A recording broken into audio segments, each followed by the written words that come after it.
In this session, let us study about semiconductors.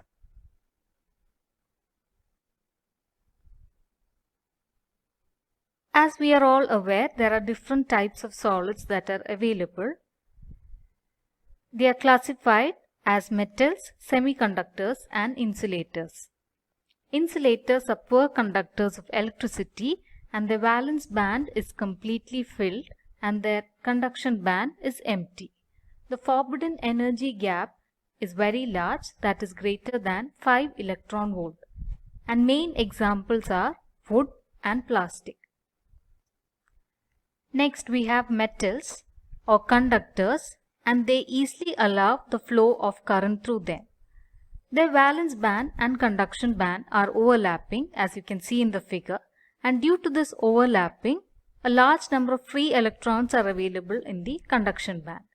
The main examples are copper, iron, etc. Next we have semiconductors, whose electrical conductivity lies between that of conductors and insulators. Their forbidden energy gap is very small. The valence band is completely filled and the conduction band is empty. At low temperature, no electrons are free and hence there will be no conduction. At higher temperature, the electrons obtain enough energy to cross the barrier and they go to the conduction band. So when temperature increases, the conductivity of semiconductors also increases. The main examples are silicon and germanium.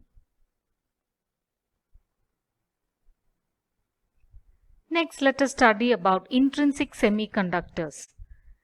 This is the crystal structure of that of silicon. A semiconductor in its very pure form is called as intrinsic semiconductor. The impurity is less than 1 by 100 million parts of a semiconductor.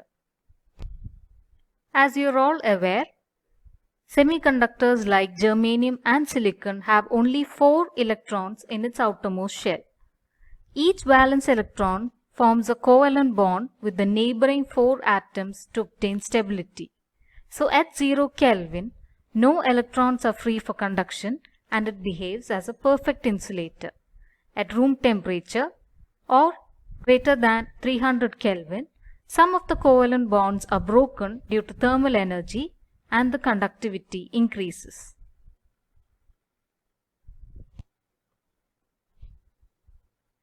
So we saw that for an intrinsic semiconductor, the current capability is very less at room temperature. So how can we increase the conductivity of this material? It is by adding impurities to the crystal, and this process is called as doping. The impurity that is added to the crystal is called dopant. There are 2 types of impurities, that is pentavalent impurity, which has got 5 electrons in its valence band, and trivalent impurity, which has got 3 valence electrons. So next we have N-type semiconductor, which is formed by doping an intrinsic semiconductor with a pentavalent impurity.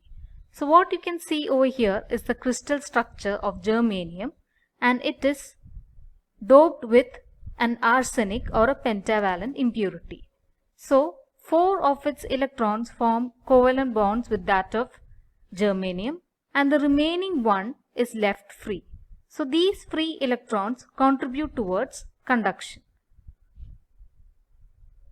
The majority carriers in an N-type semiconductor is thus electrons and the minority carriers are called as holes.